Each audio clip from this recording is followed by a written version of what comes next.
신실한 아버지 하나님 천지의 창조주를 믿습니다. 나는 그의 유일하신 아들 우리 주 예수 그리스도를 믿습니다. 그는 성령으로 잉태되어 동정녀 마리아에게서 나시고 본디오 빌라도에게 고난을 받아 십자가에 못 박혀 죽으시고 장사된 지 사흘 만에 죽은 자 가운데서 다시 살아나셨으며 하늘에 오르시어 전능하신 아버지 하나님 우편에 앉아 계시다가 거기로부터 살아있는 자와 죽은 자를 심판하러 오십니다. 나는 성령을 믿으며 거룩한 공교회와 성도의 교제와 죄를 용서받는 것과 몸의 부활과 영생을 믿습니다. 아멘. 우리 반주에 맞춰서 찬양할 때 아무것도 염려하지 말고 두려워하지 않는 우리의 삶이 되기를 바라면서 아무것도 두려워하지 말라 함께 찬양하도록 하겠습니다.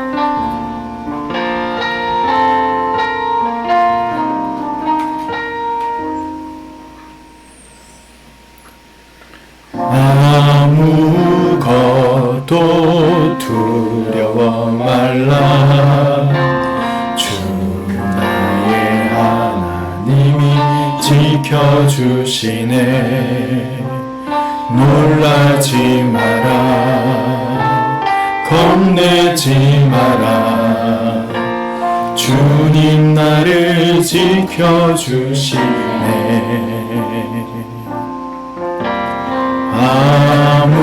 아무것도 두려워 말라 주 나의 하나님이 지켜주시네 놀라지 마라 겁내지 마라 주님 나를 지켜주시네 내 맘이 힘에 겨워 지칠지라도 주님 나를 지켜주시네 세상의 험한 풍파 몰아칠 때도 주님 나를 지켜주시네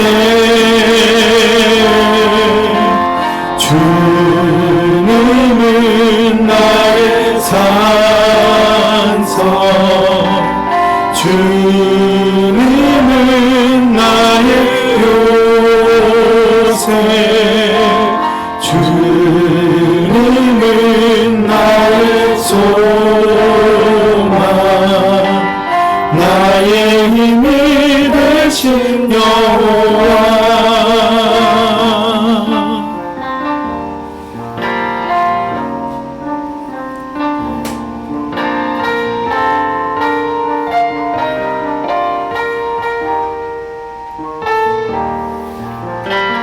힘에 겨워 지칠지라도 주님 나를 지켜주시네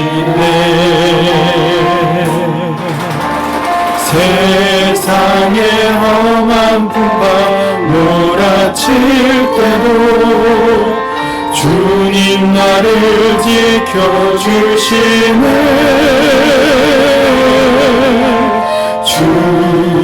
주님은 나의 산성 주님은 나의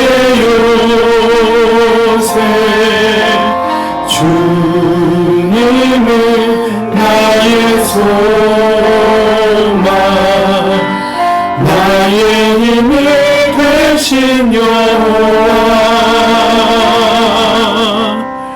나의 힘이 되신 여호와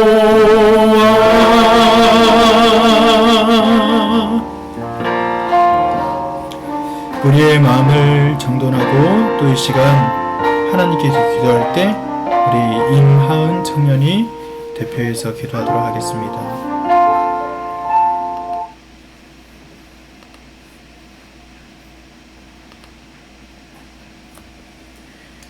사랑의 주님, 지난 한 주간도 저희를 건강하게 지켜주시고 오늘 이렇게 예배 자리에 모일 수 있게 해주심에 감사드립니다. 지난날 주님과 함께하지 못한 시간이 있다면 오늘 이 자리에서 사하여 주시고 주님의 말씀에 따라 저희의 삶을 바른 길로 인도하여 주시옵소서. 아멘. 말씀 전해주시는 목사님께 성령으로 임하사 말씀 전해 듣는 이에게도 임하셔서 주님의 뜻을 깨닫는 시간이 되게 도와주시옵소서. 예수님의 이름으로 기도드립니다. 아멘.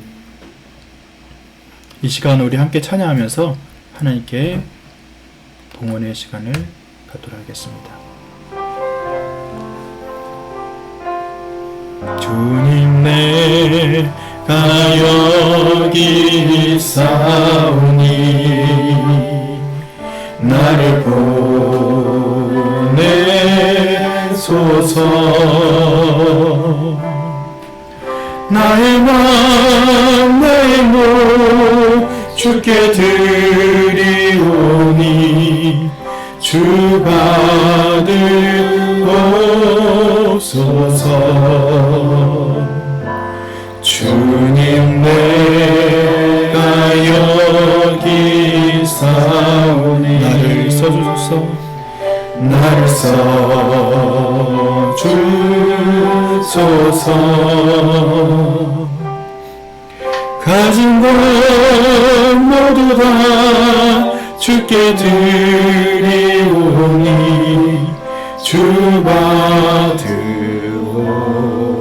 받으옵소서.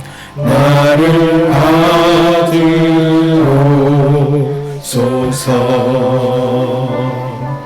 나를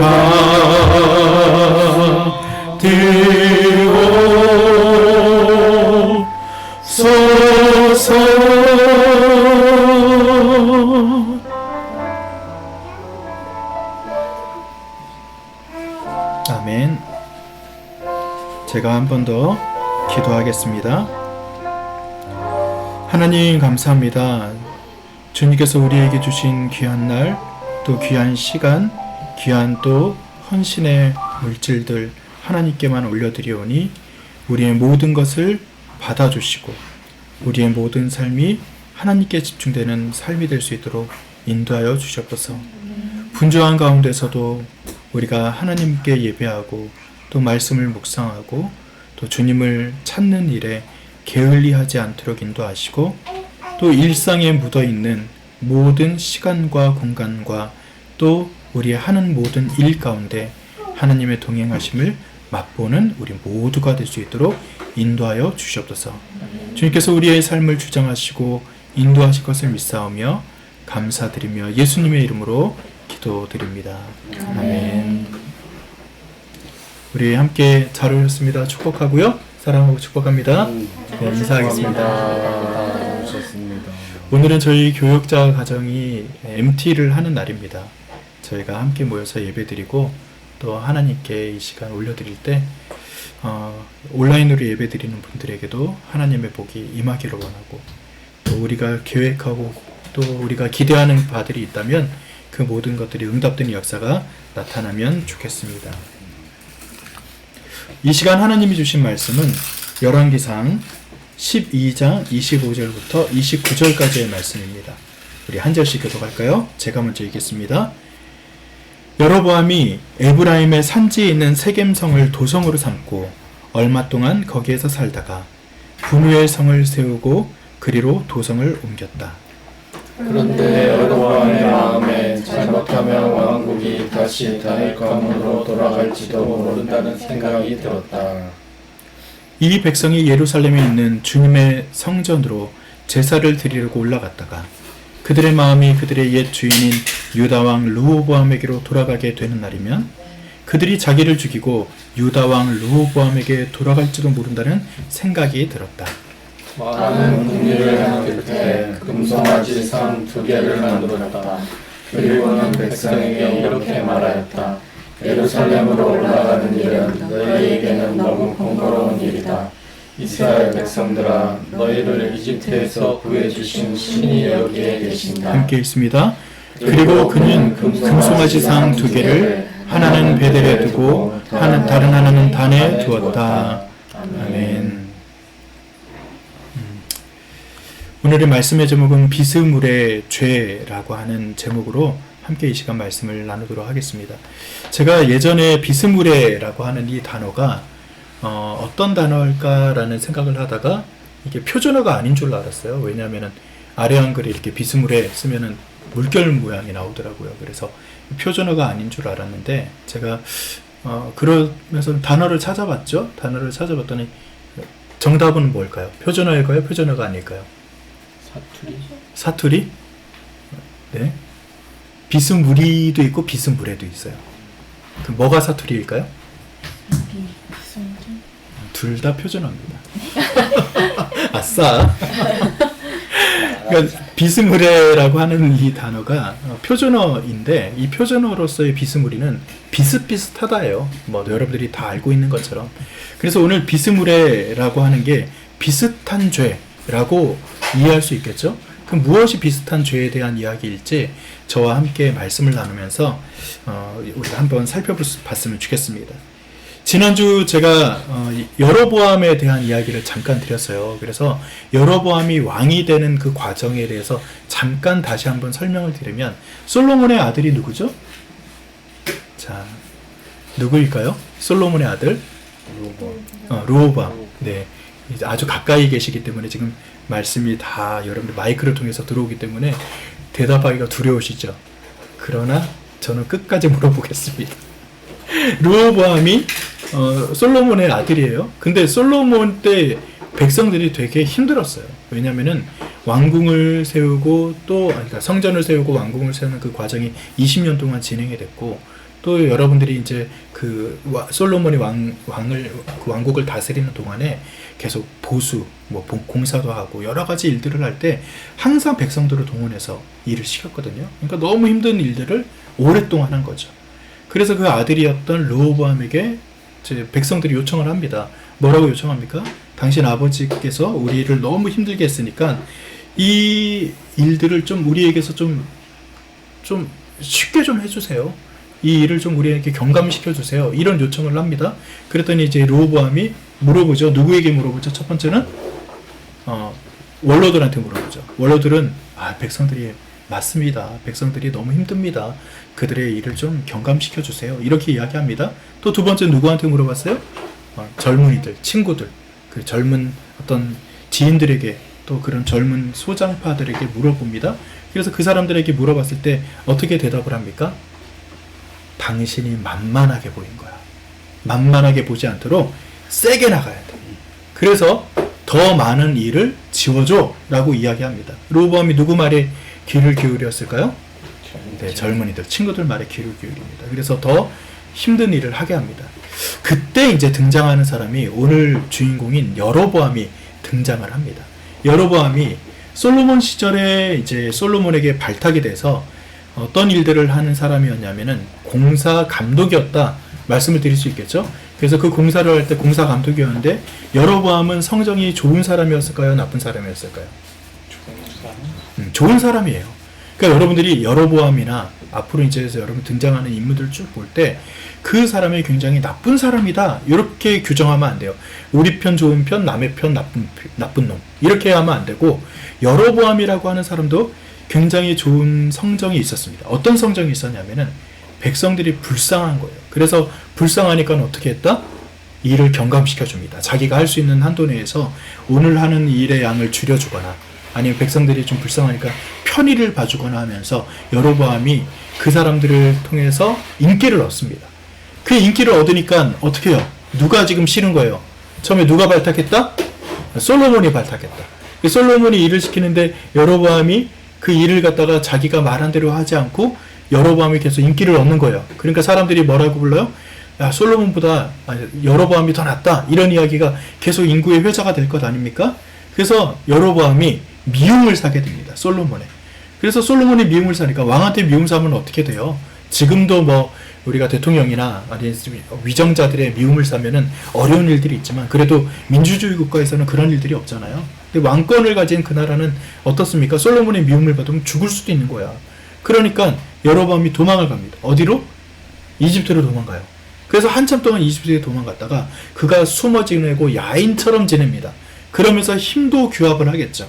마치 야당 성향의 어떤 그런 정치인들이 그런 일을 하는 거잖아요. 힘을 규합하고 다음을 위해서 준비하는 거. 그런 일들을 여로보암도 해나갔을 겁니다. 근데 마침 여러분들이 이제 지금 아까 얘기했던 르호보암, 솔로몬의 아들이 이제 등극하고 나서 그렇게 실정을 한 거죠. 어떤 좋은 정책을 펼친 것이 아니라 나쁜 정책을 편 거죠. 그런 이야기가 아름아름 들려오고 또 누구에게까지 그게 들려온 거예요? 여로보암에게. 여로보암, 이제 당신이 올 때가 됐어 라고 이야기하는 겁니다. 그래서 그 여로보암이 짠 하고 나타나서 10개 지파, 북이스라엘을 만들 수 있는 그 10개 지파, 남유다를 형성하고 있는 유다와 베냐민 지파를 제외한 모든 지파들과 함께 왕과 함께 단판을 짓고 나서 그리고 왕이 우리의 말을 들어주지 않으니까 북지파만 따로 떼어서 북이스라엘을 만들게 되는 것이죠. 그게 이제 오늘의 말씀의 배경이 되는 말씀입니다. 자, 이렇게 그 여로보암이 북이스라엘과 남유다로 갈라지게 하는 그 원인이 되었는데 이제 열왕기상서 14장 16절에 보면 이렇게 기록이 되어 있어요. 제가 한번 읽어드릴 테니까 잘 들어보세요. 열왕기상 14장 16절은요. 이제 여로보암이 북이스라엘을 열었으니까 북이스라엘도 왕조가 이렇게 연결이 되잖아요. 여로보암 그 다음에 뭐 등등 이렇게 여러 뭐 아하방 뭐 여러분들이 알고 있는 오므리라든지 이런 왕들이 쭉 연결이 되거든요. 근데 열왕기상서 14장 16절의 말씀에 이렇게 기록이 되어 있어요. 여호와께서는 여로보암의 죄로 인하여 이스라엘을 버리시리니 이는 저도 범죄하고 이스라엘로 범죄케 하였음이니라 하니라 라고 기록이 되어 있어요. 여기 보면 여호와께서 누구의 죄로 인해서? 여로보암의 죄로 인해서. 그래서 누구를 버렸다고 기록이 되어 있어요? 이스라엘을 버렸대요. 즉 하나님께서 이스라엘이 뭔가 마음에 안 드는데 그 원인에 대한 이야기를 할 때 여로보암의 죄로 인해서 그 일이 이루어졌고 그래서 이스라엘을 버렸는데 이스라엘이 범죄케 하게 되는 원인이 여로보암에게 있었다라고 이야기를 하는 것이죠. 그리고 그 이후에 왕 중에 바하사라는 왕이 있어요. 열왕기상 15장 34절의 말씀인데요. 제가 다시 한번 읽어드리면 또 이렇게 기록이 되어 있어요. 바하사가 여호와 보시기에 악을 행하되, 자, 그 악을 어떻게 말하냐면은 여로보암의 길로 행하며 그가 이스라엘로 범하게 한 그 죄 중에 행하였더라 라고 기록이 되어 있어요.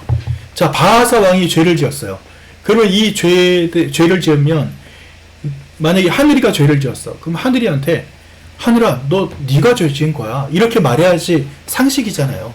그런데 이 성경에서 뭐라고 기록이 되냐면은 바하사가 여호와 보시기에 악을 행했는데 이 악을 행한 것에 대해서 평가를 할 때 뭐라고 평가를 하냐면은 여로보암의 길로 행했다라고 이야기를 합니다. 즉 여로보암, 다시 여쭤볼게요. 여로보암은 착한 사람입니까? 나쁜 사람입니까? 대답을 못하네요. 성정이 좋은 사람이었어요? 나쁜 사람이었어요? 좋은 사람이긴 했어요. 그런데 하나님이 보시기에 좋은 사람이었을까요? 나쁜 사람이었을까요?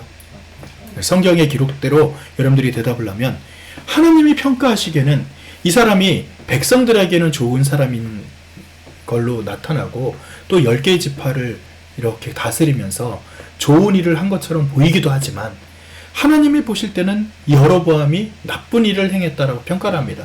그리고 나서 여러분들이 제가 오늘 바하사가 잘못했는데도 하늘이가 잘못했는데 임요한이가 나쁜 놈이라고 한 거야.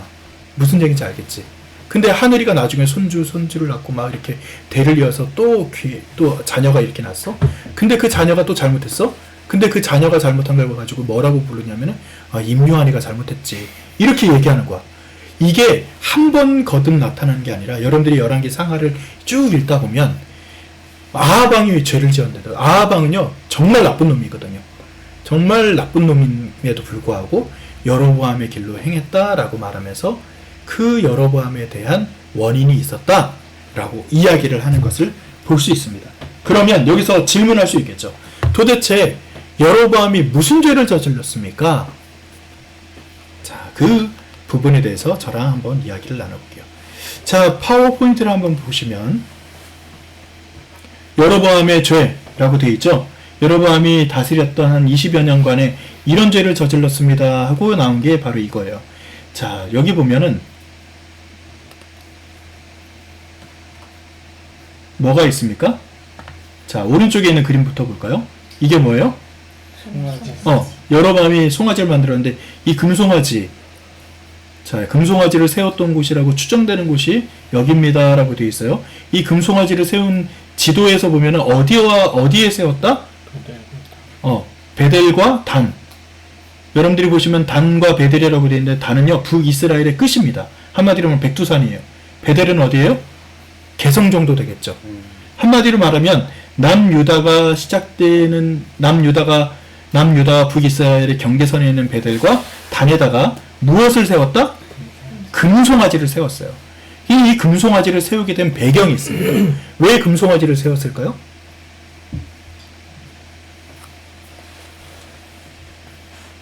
자, 우리나라도 남과 북이 갈렸잖아요. 여러분들이 도시의 그 행정 수도가 어디였어요? 그 당시에 수도가. 남과 북이 갈라지기 전에 수도가 어디였을까요? 서울입니다. 서울. 너무 쉬워서 대답을 못하는 거죠. 그럼 서울에서 일 처리할 게 굉장히 많잖아요. 행정 처리할 것도 많고. 그래서 북이랑 남이랑 갈랐을 때 처음부터 철조망이 있었나요? 없었어요.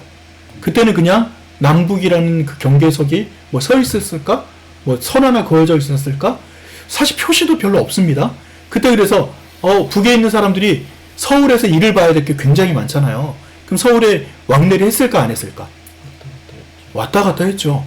그러다가 여러분들이 북쪽에 그 정권을 잡은 김일성이 남쪽으로 가지 않기 위해서 정책을 펼친 것이 그 다음에 일들을 뭐 어떤 정책을 했는지는 제가 정확히는 기억이 안 나지만 그러면서 남으로 넘어가지 않도록 경계를 확실히 긋고 남쪽에 넘어가지 못하도록 했던 것이 김일성의 정책이었어요. 자, 똑같습니다. 여러분 그 당시에 가장 중요한 이스라엘에게 가장 중요한 게 뭐예요? 예배예요, 예배. 가장 중요하고 하나님을 섬기는 가장 중요한 일이잖아요. 그 예배를 드리는 곳이 어디에 있어요? 남유다. 여러분들이 성전에 대한 이야기를 그렇게 많이 들었잖아요. 성전이 위치한 곳이 바로 예루살렘에 위치하고 있습니다. 그러면 북쪽에 있는 사람들도 예배를 드려야 돼. 정기적으로 예배를 드리고 특별히 6월절이면 꼭 예배를 드리러 어디로 가야 돼요? 성전으로 가야 돼요. 그러면 남쪽에 왕래하는 것이 북이스라엘 입장에서는 좋았을까 나빴을까? 좋지 않습니다. 그래서 북쪽의 그 지도자였던 여로보암은 고안을 합니다. 대신할 것이 필요하다. 대신할 것이 필요한데 뭐 어디와 어디? 베델과 단에다가 하나님을 섬길 수 있는 단을 만들어요. 그리고 그 성지를 만들고 거기에 성전을 대신해서 무언가를 세웁니다. 그런데 여기서 문제가 생기는 게 뭐냐면 남유다에 있는 예루살렘에서 예배를 드리지 않도록 하기 위해서 그가 선택한 것이 뭐였습니까? 바로 금송아지입니다. 여러분 금송아지 하면은 여러분 한 장면이 떠오르죠. 어디서 금송아지 나왔죠? 모세가 뭐 할 때 금송아지 만들었죠? 호렙산, 시내산이라고 하는 곳에서 40일 동안 모세가 내려오지 않습니다. 거기서 뭘 받아요? 십계명을 받습니다. 근데 40일 동안 여러분 굶주리고 만약에 밥을 안 먹으면 어떻게 됐다고 사람들이 상상을 해요? 죽었을 거다라고 아마 상상을 했을 겁니다. 그러니까 이스라엘 민족들이 분명히 죽었을 거야. 누가? 모세가. 그러니까 여기까지 끌고 오신 하나님은 이게 뭔가 맹한 하나님 같아. 그리고 하나님은 조금 자기들이 원하지 않는 방향으로 끌고 가는 것 같아. 누구도 죽였어? 모세도 죽였으니까. 그래서 그때 아론에게 와가지고 요청하는 겁니다. 야, 모세도 지금 잘 이렇게 끌고 오지 못하는 하나님을 이제 우리한테 보여줘라. 좀 우리한테 뭔가 좀 나타나게 해줘라. 이렇게 요청을 하는 거예요. 왜냐하면 주변에 있는 모든 나라들이 신에 대한 형상을 가지고 있거든요. 그래서 그 아론이 하도 백성들이 요청하니까 어떻게 합니까?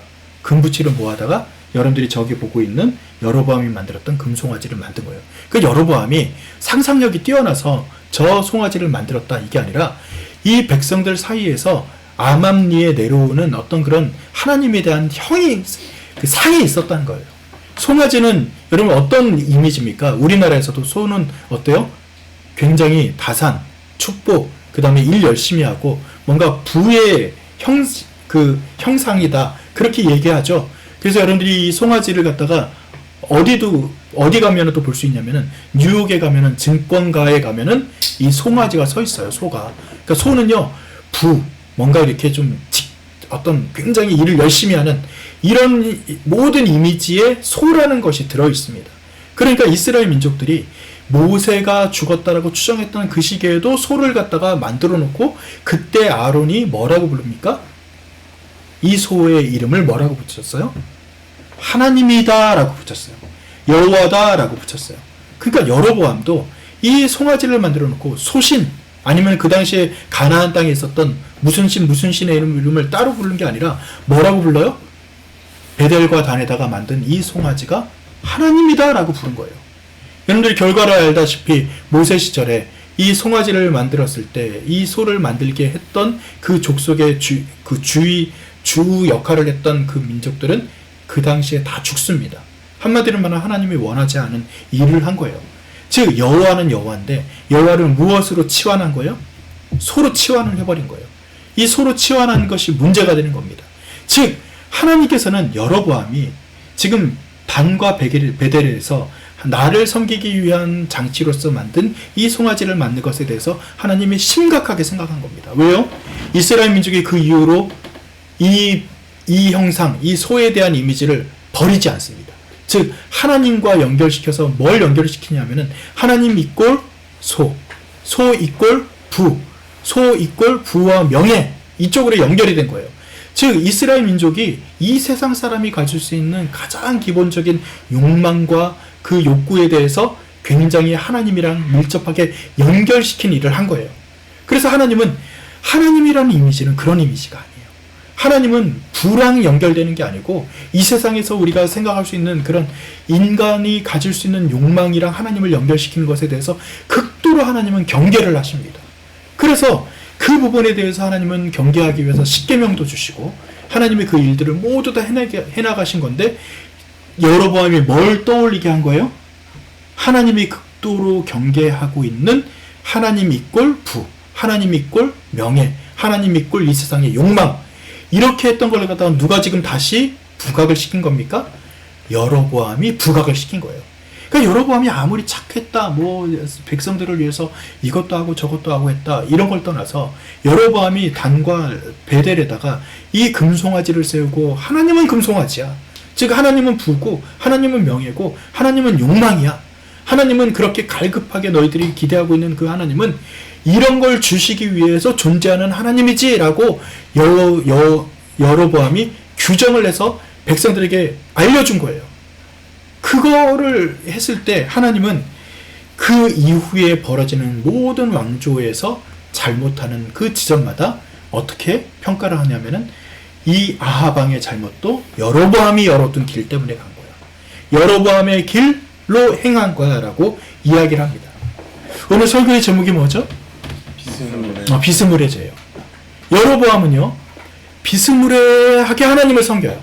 즉 단과 베델에서 다른 신을 섬겼나요? 아합처럼 아예 그냥 바알신을 데려다가 섬긴 걸까요? 아니에요. 비스무레 여호와를 섬긴 거예요.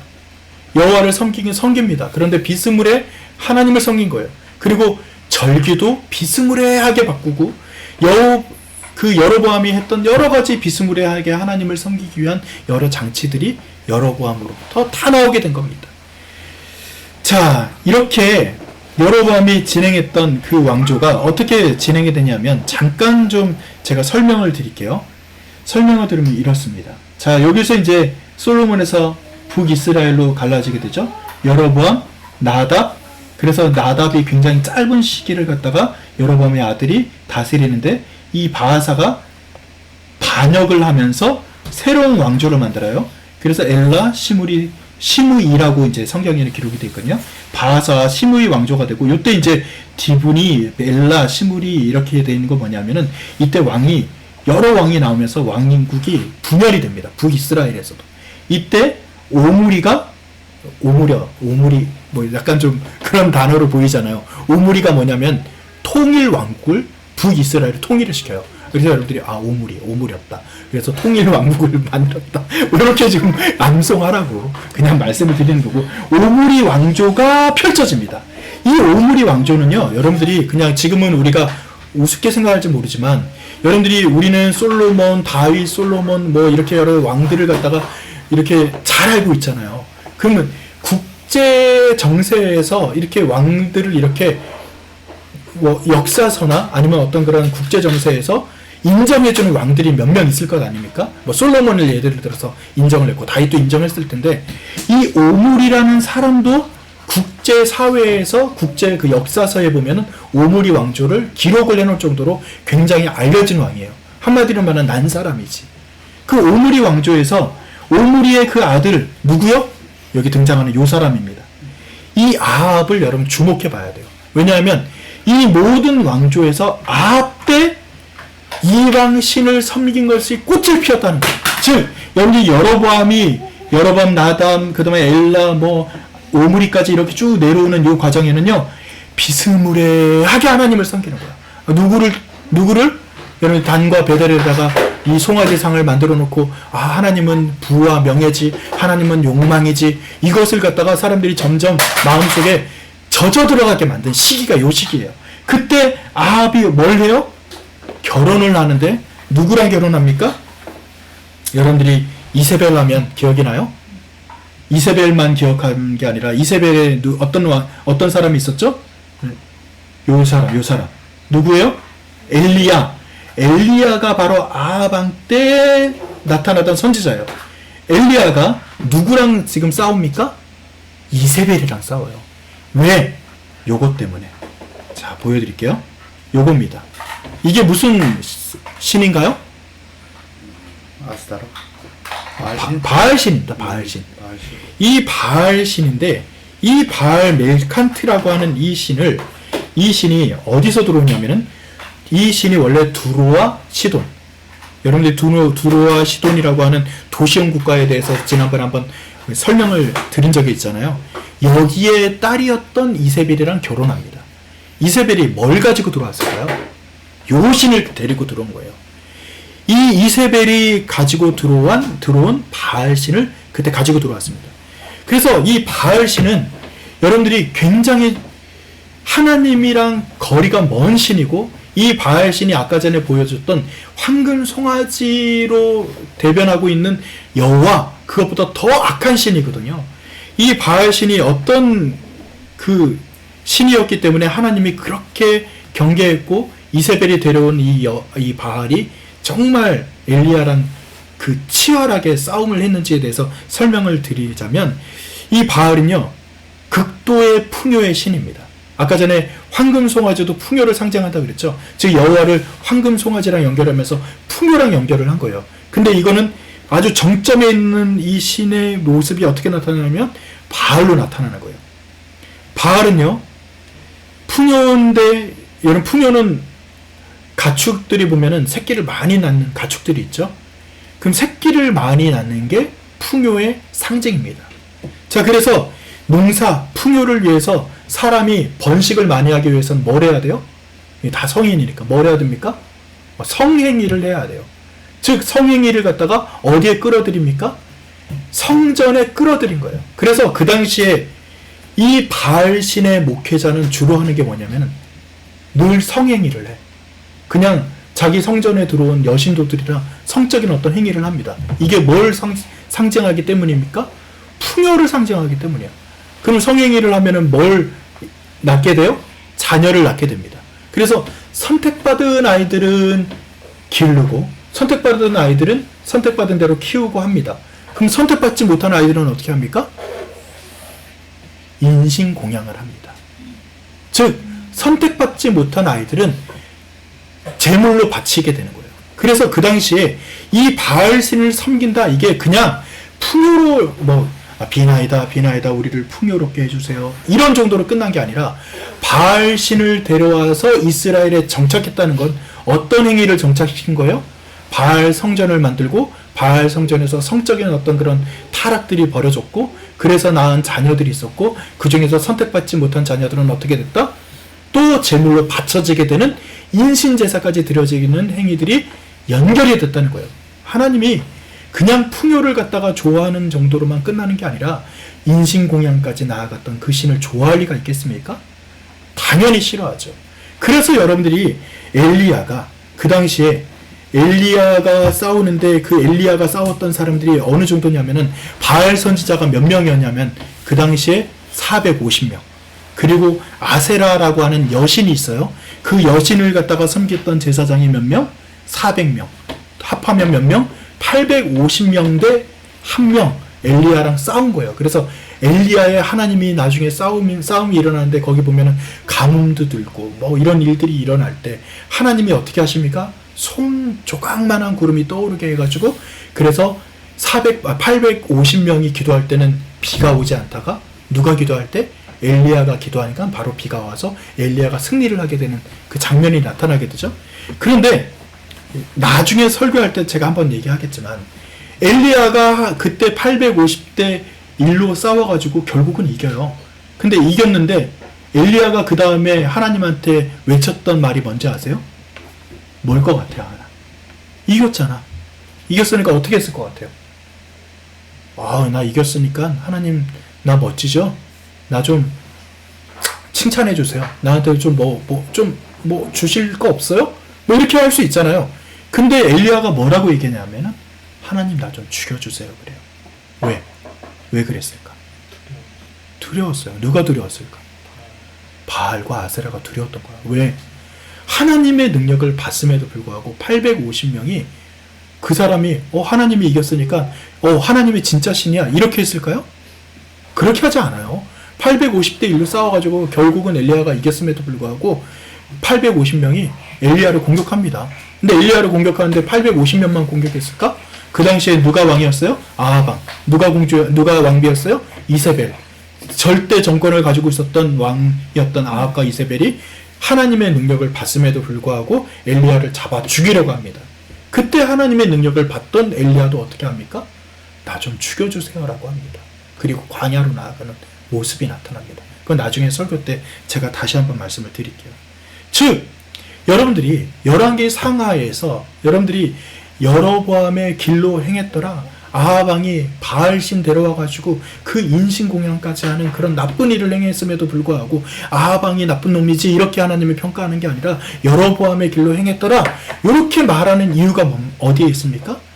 여로보암이 비스무리하게 열어뒀던 하나님 섬김, 비스무리하게 하나님을 섬긴다고 하면서 가끌고 들었던 풍요와 욕망, 이것들에 대해서 하나님은 결코 좌시하지 않는다는 것입니다. 우리는 아주 나쁜 사람들이 아니에요. 우리는 아주 좋은 사람들입니다. 그리고 여러분들은 하나님을 잘 알고 있고 하나님을 잘 섬기는 분입니다. 그런데 어디에서 틈이 벌어지냐면 비스무리한 곳에서 틈이 벌어지는 거예요. 우리가 욕망을 따라가고 풍요를 따라가고 혹은 우리가 이 세상에 사람들이 누구나 다 가지고 있는 그런 사람들의 성정을 따라가게 된다면 그리고 그것을 갖다가 더 중요하게 여기게 된다면 그래서 하나님을 섬기긴 섬기는데 하나님을 섬기는 이유가 욕망 때문이거나 하나님을 섬기는 이유가 우리의 이익을 위해서만 섬기게 된다면 그때 하나님이 우리에 대한 평가는 여로보암의 길로 행하더라라는 것으로 아마 우리도 똑같이 평가하게 될 겁니다. 그치? 하나야? 하나가 지금 테이블 위에 지금 올라오려고 하고 있어요. 이렇게 어린아이 때는 잘 몰라요. 근데 우리가 머리가 굵어지고 어느 정도 세월을 살다 보면 이 세상에 욕망하지 않을 것은 하나도 없습니다. 모든 것들이 욕망과 연결이 되는 거예요. 즉 가장 경계해야 되는 것은 하나님을 믿고는 있는데 우리의 욕망이랑 교묘하게 연결을 시켜서 하나님을 믿는 이유가 그것과 결착이 되게 된다면 여러분 하나님은 결코 이것에 대해서 인정하지 않을 것이라는 것을 여러분 믿어 의심치 마시기 바랍니다. 자, 그 다음 제가 보여드리고 싶은 게 바로 십계명이에요. 이 십계명을 여러분들이 잘 알고 있잖아요. 10계명 1계명부터 한번 말씀을 드리면 너는 나 외에 다른 신들을 내게 둘지 말지어다. 자, 2계명, 3계명을 한번 4계명까지 한번 여러분들이 2계명만 한번 읽어봅시다. 준비 시작. 너를 위하여 새긴 우상을 만들지 말고 또 위로 하늘에 있는 것이나 아래로 땅에 있는 것이나 땅 아래 물속에 있는 것에 어떤 형상도 만들지 말며 그것들에게 절하지 말며 그것들을 섬기지 말라. 아멘. 출애굽기 20장 3절 말씀을 또 한번 읽어볼까요? 자, 다 같이 한번 읽어보세요. 준비 시작. 너희는 내 앞에서 다른 신들을 섬기지 못한다. 즉 여러분들이 아까 전에 읽었던 10계명의 1계명 너는 나 외에 다른 신을 섬기지 말라, 2계명 하나님을 형상화한 것을 만들지 말아라 라고 한 것에 대한 것을 요약하면 출애굽기 20장 3절의 말씀이 1계명과 2계명의 핵심 내용입니다. 뭐예요? 너희는 내 앞에서 다른 신들을 섬기지 못한다예요. 이것을 너희는 나 외에 다른 신을 섬기지 못한다는 것과 1계명이랑 비슷한 것처럼 보이지만 나 외가 여기서는 어떻게 기록되어 있죠? 내 앞에서라고 기록이 되어 있죠. 이것은 나 외가 내 앞에랑 같은 단어이고요. 이 내 앞에라는 것은 어떻게 해석이 되냐면은 하나님과 나란히 하나님 곁에라고도 해석이 됩니다. 나 외라는 이 단어는요, 또 어떻게 해석이 되냐면 얼굴이라는 뜻이 들어있습니다. 즉 너희는 내 얼굴 앞에서 나와 나란히 이렇게 해석이 될 수 있는 거예요. 즉 내 얼굴 앞에서 내 면전에서 라고 하는 겁니다. 이건 뭐냐면 하나님과의 대면하는 것 앞에서 다른 신을 섬기는 것. 여러분들이 저를 지금 아내와 제가 눈을 마주치고 있어요. 저를 보고 있는데 나와 눈을 마주하고 있으면서 다른 사람을 볼 수 있어요? 없죠. 그런데 나와 눈을 마주치고 있는 사람에서 다른 사람들을 보는 행위를 할 수 있어요. 이걸 뭐라 그래요? 다른 사람에게 눈을 돌린다 라고 말을 하죠. 즉 우리가 신실하게 상대방을 갖다가 사랑하는 관계라면 우리가 사랑하는 사람과 눈을 마주치잖아요. 그래서 저 사람을 갖다가 사랑하는 사람과 이렇게 눈을 마주치고 있는 행위를 다른 표현으로 다른 사람에게 눈이 돌아갔다 라고 표현하는 것 여러분 들어보신 적 있죠? 눈 돌리지 마. 다른 사람한테 눈을 향하게 하지 마. 이게 뭐예요? 다른 사람에게 마음을 향하게 하지 마라고 쓰는 단어를 쓸 때 그렇게 쓰잖아요. 즉 성경에서 말하는 게 뭐냐면 너희는 내 앞에서 다른 신들을 섬기지 못한다가 눈 돌리지 말라. 즉 하나님의 면전, 하나님의 얼굴을 바라보는 것에서 눈을 돌리지 마라고 표현하는 것입니다. 즉 하나님을 섬긴다 하면서 눈을 돌리는 행위가 우상을 섬기는 거예요. 즉 우상을 섬긴다는 게 아까 전에 말했듯이 여러분들이 몇 번 제가 설명을 드렸지만 우상, 그래서 뭐 불상을 만든다거나 아니면은 우리가 이름 모를 어떤 신을 갖다가 형상을 만든다거나 이게 우상이 아니라 눈을 돌리면 우상이에요. 즉 하나님의 면전에서 우상이라고 하는 것은 하나님 외에 다른 것은 눈을 돌리는 행위를 말하는 것입니다. 성경 한번 요한일서 2장 15절과 16절 말씀 한번 읽어볼까요? 제가 15절 읽고 여러분들이 16절 읽을게요. 자, 여러분은 세상이나 세상에 있는 것들을 사랑하지 마십시오. 누가 세상을 사랑하면 그 사람 속에는 하늘 아버지에 대한 사랑이 없습니다. 세상에 있는 모든 것, 곧 육체의 욕망과 눈의 욕망과 세상 살림에 대한 자랑은 모두 하늘 아버지에게서 온 것이 아니라 세상에서 온 것이기 때문입니다. 아멘. 눈 돌리는 게 이겁니다. 여러분 눈 돌린다, 우상을 섬긴다, 제가 굉장히 돌아가는 것처럼 이야기를 했지만 이것을 갖다가 한마디로 말하면 요한일서 2장 15절 16절에 있는 말씀으로 꽉 요약이 되는 거예요. 이건 뭐예요? 심플하게 말합시다. 하나님을 뭐 하는 겁니까? 사랑하지 않는 거예요. 즉 하나님으로부터 눈을 돌리는 행위, 하나님으로부터 하나님 외에 다른 신을 섬기는 행위, 하나님 외에 다른 것을 우상을 섬기는 행위, 즉 여로보암이 했던 건 뭡니까? 눈을 돌리고 하나님 사랑하는 것 외에 다른 것을 사랑한 거예요. 그런데 이 다른 것을 사랑하는 것, 이것이 왜 문제가 되는 것입니까? 하늘 아버지에게서 온 것이 아니라 세상에서 온 것이기 때문입니다 라고 규정을 합니다. 즉 우리는 물질 세계에 살고 이 현실 세계에 살아갈 수밖에 없는 인생이지만 하나님으로부터 온 것도 있고 세상으로부터 온 것도 있어요. 하나님으로부터 온 건 모든 것인 것처럼 보이지만 세상으로부터 온 것은 무엇입니까? 물질에서의 욕망입니다. 물질을 탐하는 것입니다. 풍요를 갈구하는 것입니다. 즉 우리가 쓰고 남는 것에 대해서 굉장히 우리는 경계하지 않는 경우가 있겠지만 이런 많이 갖는 것에 대해서 여러분들이 조심하셔야 될 필요가 있습니다. 세상 사람들은 가지면 더 많이 갖는 것에 대해서 아무 생각 없이 더 많이 갖기를 위해서 욕망하며 살아가는 게 당연한 것처럼 생각해요. 그런데 크리스천은 그러면 안 돼요. 더 많은 것을 갖기 위해서 욕망할 수는 있어요. 왜냐하면 세상 사람들이랑 똑같이 살아가니까. 그런데 거기서 문제가 생기는 것이 뭡니까? 이 욕망은 하나님으로부터 온 게 아니라 세상으로부터 온 것이기 때문에 그 욕망 안에 갇혀버리면 결국 하나님을 떠나거나 하나님을 사랑하지 않거나 그 욕망에 갇혀서 하나님 외에 다른 것을 바라볼 확률이 높아지기 때문입니다. 여러분들이 더 많이 가졌을 때 하나님을 위해서 내가 이 재능을 어떻게 쓸까? 내가 좋은 대학에 가거나 내가 좀 더 돈을 더 많이 벌게 되었을 때 이 좋은 재능과 좋은 학문과 좋은 물질을 하나님을 위해서 내가 무엇을 써야 될지에 대해서 고민하지 않고 살아간다면 우리는 언제든지 여로보암의 길로 갈 수 있는 준비가 되어 있는 사람이라는 것이죠. 말씀을 믿습니다. 여러분 비스무리하게 살아가지 마세요. 욕망을 갖다가 욕망하는 것으로 세상 사람들 다 그렇게 살아가는데 우리도 그냥 그렇게 사는 거지. 그렇게 살지 마시라는 겁니다. 왜요? 이 비스무리한 지점에서 우리가 욕망에 대해서 그렇게 경계하지 않고 선택한 그 하나의 손뻗음이 결국은 하나님을 멀게 만들고 하나님을 사랑하지 않게 만들고 결국은 이 평가로 인해서 하나님의 평가가 달라질 수 있다는 것을 우리는 깨달아야 된다는 것입니다. 잘 사시기 바랍니다. 부자가 되시고 또 좋은 대학도 가시고 여러분들이 모든 것을 성취하며 사시기를 또 축복합니다. 그런데 그 성취나 여러분들이 얻는 것에 앞서서 제가 여러분들에게 더 축복하고 싶은 것은 그것에 매몰되지 마시기를 바라고 하나님을 더 사랑하는 것보다 그것을 더 사랑하지 않기를 바랍니다. 여러분은 하나님을 사랑하는 것을 정말 철저히 하면서 여러분들의 그 세상에서의 한 걸음 한 걸음 내딛는 것이 조심스러운 한 걸음 한 걸음이 되시기를 간절히 축원드립니다.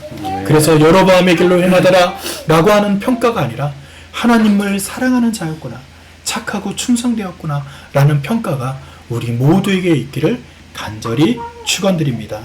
우리 옆에 있는 분들에게 한번 이야기할까요? 하나님을 더 바라보며 살아가겠습니다. 하나님을 더 바라보며 살아가겠습니다. 세상에 매몰되지 않겠습니다. 한 번 더 이야기해 보세요. 시작. 세상에 매몰되지 않겠습니다. 아이고 잘했습니다. 제가 한 번 더 기도하고 예배를 마칠까요? 제가 기도하기 전에 여러분들이 합심해서 한번 기도했으면 좋겠다 생각되는 것은 하나님, 내가 하나님을 사랑한다 하면서도 세상을 조금 더 사랑한 것이 있지 않습니까? 혹은 나의 물질, 나에게 주어진 어떻게 보면 환경, 또 공부하는 것, 세상의 명예, 우리가 얻고자 하는 모든 것, 때로는 우리의 자녀가 하나님보다 더 커져 있진 않습니까? 하나님보다 더 크지 않도록 매몰되지 않도록 인도하시고 하나님을 더 사랑할 수 있도록 인도하여 주시옵소서. 그렇게 합심해서 기도하겠습니다. 함께 기도합니다. 하나님 감사합니다. 주님께서 우리의 마음을 어루만져 주시고 하나님 외에 우리가 더 많이 사랑하는 것이 있다면 용서하시고 하나님을 더욱더 사랑하고 하나님을 더욱더 우리가 가슴 깊이 간직하며 살아가는 모두가 될 수 있도록 인도하여 주옵소서. 주님께서 우리의 삶을 주장하시고 하나님보다 더 큰 것이 없도록 주님 우리의 눈을 우리의 마음을 붙잡아 주시고 정결하게 하여 주시옵소서. 아멘. 하나님 감사합니다. 주님께서 우리에게 주신 귀한 삶을 살아갈 때 하나님을 사랑하는 것이 왜 중요한지, 하나님보다 더 큰 것이 없도록 우리의 마음을 날마다 정말 잘 지키는 것이 왜 중요한지를 오늘 성경 말씀을 통해서 깨달았습니다. 하나님을 사랑하고 나아갔더니 이 세상의 모든 것들이 질서 있게 될 것을 분명히 믿습니다. 그러나 하나님보다 더 다른 것을 사랑하게 된다면 질서가 무너지게 되는 것 또한 깨달았습니다. 하나님을 더 믿고 사랑하는 자들이라면 하나님을 중심에 두고 하나님을 더 사랑할 수 있는 우리 모두가 될 수 있도록 인도하여 주시옵소서. 비스무리한 그 상황을 만들고 또 그것을 선택해서 여로보암의 길로 행했더라라는 그 평가가 우리에게 없도록 주님 우리 모두를 지켜주시고 인도하실 줄 믿습니다. 지금은 우리 주 예수 그리스도의 은혜와 하늘 아버지의 극진하신 사랑하심과 내주 성령님의 도우시고 역사하심이 비스무리한 길로 가기를 선택하는 것이 아니라 온전한 하나님을 사랑하는 길을 선택하기를 소원하는 이 자리에 앉은 사랑하는 주의 백성들 머리 위에, 온라인으로 예배드리는 모든 이들 머리 위에, 또한 저들의 가정 위에 주님의 귀한 은혜가 함께 하시기를 간절히 축원드리옵나이다. 아멘.